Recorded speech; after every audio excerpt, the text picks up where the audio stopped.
Hey, listen, fall is here, and for some people, it's the perfect time to break out the kombucha. That's why we got Carissa Toma here. She is the owner of Down to Earth Living. She's here to tell us about this How to Brew Kombucha workshop, correct? Yes, yeah. That's awesome. So before we get into the workshop, I want to talk about what we got right here. So tell us a little bit about both of these. Yeah, so with kombucha, really where the magic happens is with the SCOBY. So this looks a little bit like a science experiment going on in our jar, but this SCOBY is a mix of bacteria and yeast. And so what I do is I brew up a batch of sweet tea and I put it in my jar, and the SCOBY ferments it into kombucha. That's really so yeah, so this is majorly where all the action happens. And then after that first step of making the kombucha itself, I bottle it and then I add some flavoring to it. So today we have sour cherry, but I do a whole variety of different fruits and juices and different things. And then I let it ferment for 3 more days in the cupboard and then put it in the fridge to enjoy. Okay. And you know, I've had kombucha before, but I've heard that sometimes it kind of depends like on the preparation in terms of how good it can be. Yeah. And so how do you make something, this right here, looks so good when it comes out to, what is it, sour cherry? Like yeah, sour cherry, yeah. So I think every brewer has their different secret ingredients or secret time. So I'll let you in on a few secrets that usually I will brew mine 12 days in the summer or 14 days in the winter when it's a little colder, so it doesn't ferment as fast.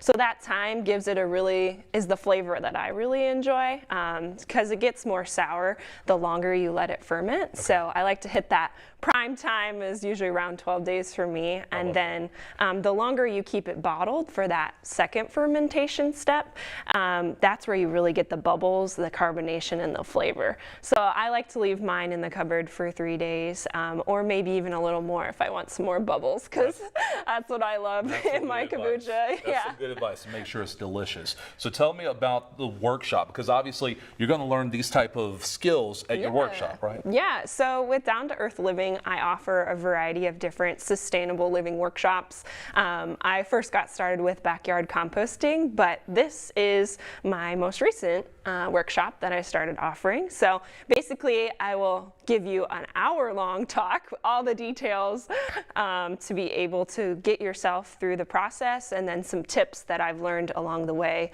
on what to do, what to not do, and health benefits as well, because kombucha has a lot of those. So yeah. Okay, so tell me about the particulars if someone wants to attend the workshop. Now, you just told me you guys just filled up, right? Yes, yeah. So my kombucha workshops have been very popular, which is awesome. But when's the next one, at least? Yes. So the next one should be in October. I know October 26th for sure. It's actually at Pepper Harrow Farms in Winterset. So I like to do my workshops at libraries commonly, or different gardens. Ryman Gardens is coming up too in October.